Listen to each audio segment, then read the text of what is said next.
Hello student, इस video में आपको बताने जा रहे हैं समंकों का संकलन। ध्यान दीजिएगा, अर्थ, प्रकार एवं संग्रहण। जो स्टूडेंट बिजनेस स्टैटिस्टिक्स व्यावसायिक सांख्यिकी का पेपर देंगे, जो स्टूडेंट 11th में इकोनॉमिक्स का पेपर देंगे, गारंटी देता हूँ पेपर में ऐसे रखा है, सिर्फ आपको लिखना है बस। ध्यान दीजिएगा, तो सबसे पहले आपको समझना है समंकों का संकलन। जब कोई अनुसंधान किया जाता है, जब कोई रिसर्च किया जाता है, तो हम लोगों को आंकड़ों को एकत्र करना पड़ता है, डाटा को एकत्र करना पड़ता है ना। जैसे हम लोग अध्ययन करना चाहें अपने स्कूल में या कॉलेज में, आपके कॉलेज में कितने स्टूडेंट ऐसे हैं जो 12th परीक्षा फर्स्ट डिवीज़न पास किए, 10th परीक्षा फर्स्ट डिवीज़न पास किए, तो हम जितने भी स्टूडेंट को लेंगे उनको समंक बोला जाएगा, उनको आंकड़ा बोला जाएगा, उनको डाटा बोला जाएगा। याद रखना है। तो समझिएगा, पूरी वीडियो को समझिए बढ़िया से, और गारंटी दे रहा हूँ पेपर में ना आए तो चैनल को आग लगा देना आप लोग। ध्यान दीजिएगा, समंक संकलन एक महत्वपूर्ण क्रिया है। समंक संकलन का मतलब होता है आंकड़ों को इकट्ठा करना, आंकड़ों को इकट्ठा करना, क्योंकि अनुसंधान के लिए समंक मूल आधार है। कोई भी अनुसंधान करना है, कोई भी रिसर्च करना है, तो हमारे पास आंकड़े होने चाहिए। जैसे चुनाव में देखते होंगे एग्जिट पोल निकल के आता है। एग्जिट पोल कैसे निकाला जाता है? कुछ लोग तो बेईमानी करते हैं। बेईमानी का मतलब जो पार्टी सत्ता में जिससे पैसा कौड़ी मिला है उसी के पक्ष में दिखाने लगते हैं। कुछ ऐसे होते हैं जो आंकड़ों को एकत्र करते हैं। सबसे पूछेंगे भैया केका वोट दोगे, भैया कोका वोट दोगे, काहे लिए दोगे, कौन पसंद है मुख्यमंत्री के तौर पर ना। तो ये लोगों से बातचीत की जाती है और उसकी सफलता और असफलता पूरी तरह समंकों पर निर्भर करती है, आंकड़ों पर निर्भर करती है। समंकों की पर्याप्तता, उनमें शुद्धता का होना बहुत ज़रूरी है ताकि उनसे सही निष्कर्ष प्राप्त किया जा सके। जब कोई भी एग्जिट पोल वगैरह आता है, कोई विशेष पार्टी को हारते जीतते हुए दिखाया जाता है, तो उसमें होता है जब आप आंकड़े सही एकत्र करेंगे तो उसमें आपको सही अगर आंकड़ा एकत्र किया गया है तो बाद में निष्कर्ष भी सही निकलता है। और पता लगा एग्जिट पोल का आंकड़ा उल्टा हो गया, तो इसका मतलब कुछ ना कुछ गड़बड़ घोटाला एग्जिट पोल वाले किए हैं, अनुसंधान वाले खुद ही किए हैं। तो याद रखना हमारी बात को, समझिएगा। समंकों का अगर आप सही निष्कर्ष पाना चाहते हैं तो क्या करना पड़ेगा? आंकड़ों को सही एकत्र करना पड़ेगा। सही है कि नहीं ना?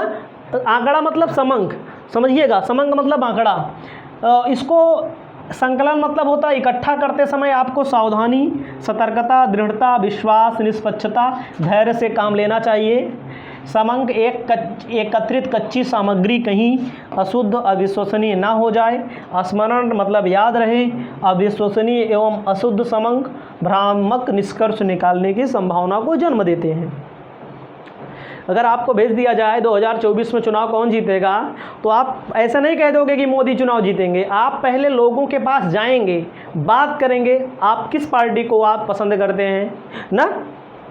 आपको चुनाव के संबंध में नहीं, हर जगह कि लोगों के पास जाओगे, हर बिरादरी, हर वर्ग के पास जाओगे, उनसे उनका ओपिनियन लोगे आप ना। तो अगर आप अपने आप से भ्रम वाला निष्कर्ष चाहते हैं कि दो लोग से मिल जाइए, कुछ भाजपा वाले इलाकों में जाइए, कह दे भाजपा चुनाव जीत रही है, कांग्रेस वाले के इलाके में जाइए, कह दे कांग्रेस चुनाव जीत रही है, सपा वाले के इलाके में जाइए, सपा चुनाव जीत रही है, ऐसा नहीं है। आपको कई निष्कर्ष निकालने पड़ेंगे। हर जगह, हर बेल्ट में आपको जाकर बात करनी पड़ेगी, उसके एवरेज में आप निष्कर्ष निकालिए, तो आपका आंकड़ा कभी भ्रमात्मक नहीं होगा। तो याद रखिएगा, आंकड़े दो प्रकार के होते हैं, समझिएगा। प्राथमिक एवं द्वितीयक। गारंटी है पेपर में ना आए तो आग लगा देना, इस चैनल को भस्म कर देना, समझिएगा। कहता है प्राथमिक प्राइमरी, द्वितीयक सेकेंडरी। प्राथमिक समंक किसे कहते हैं? प्राथमिक समंक से अभिप्राय उन समंकों से है जिन्हें अनुसंधानकर्ता स्वयं अपने किसी विशिष्ट उद्देश्य के लिए एकत्रित करता है।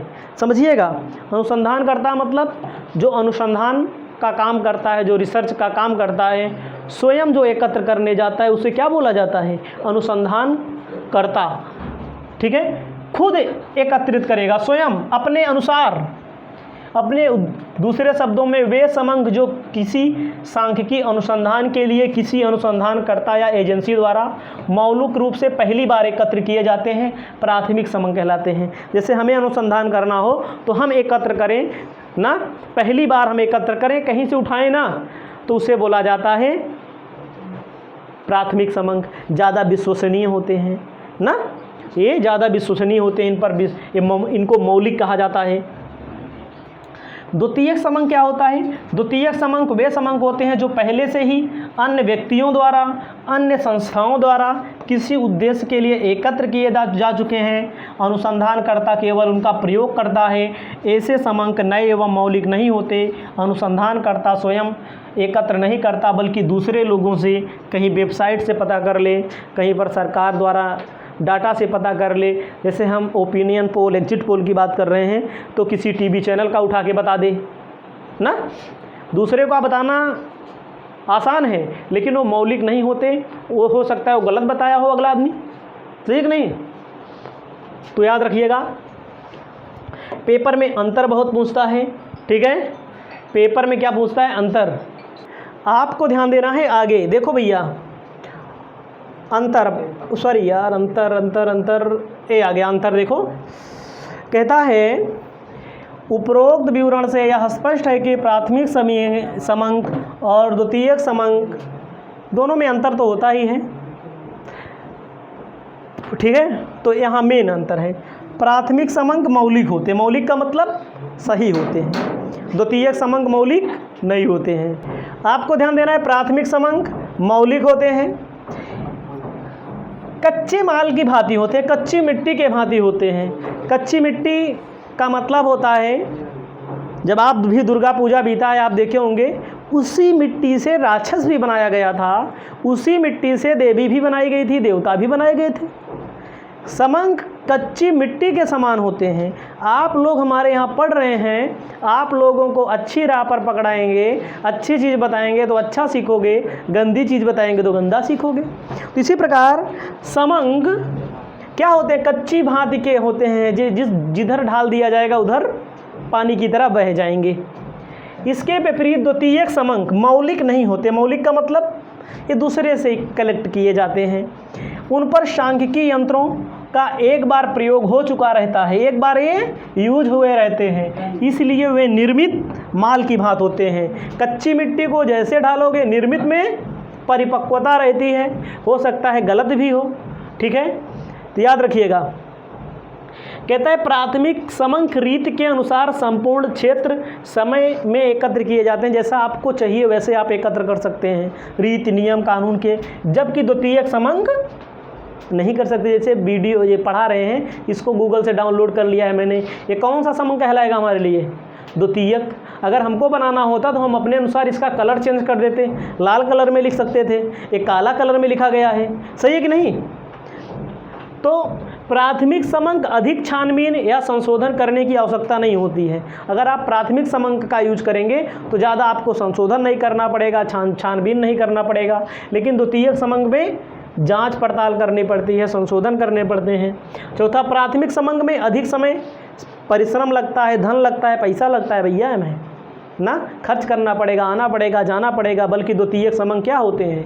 पत्र पत्रिकाओं से, सरकारी गैर सरकारी ना, जैसे आपको एग्जिट पोल डालना है यूट्यूब पे वीडियो, दूसरे एक वीडियो देख के डाल दो, वैसे द्वितीयक समंक हो जाएंगे। प्राथमिक समंक की रीतियाँ देखो, प्रत्यक्ष व्यक्तिगत अनुसंधान, इस रीति का प्रयोग। अगला दिया गया है, इसमें बहुत सारी चीज़ें हैं। अप्रत्यक्ष मौखिक अनुसंधान। तो मेरे इस वीडियो को बताने का मतलब सिर्फ इतना था, इस वीडियो में प्राथमिक समंक और द्वितीयक समंक के बारे में। अगली वीडियो में और भी टॉपिक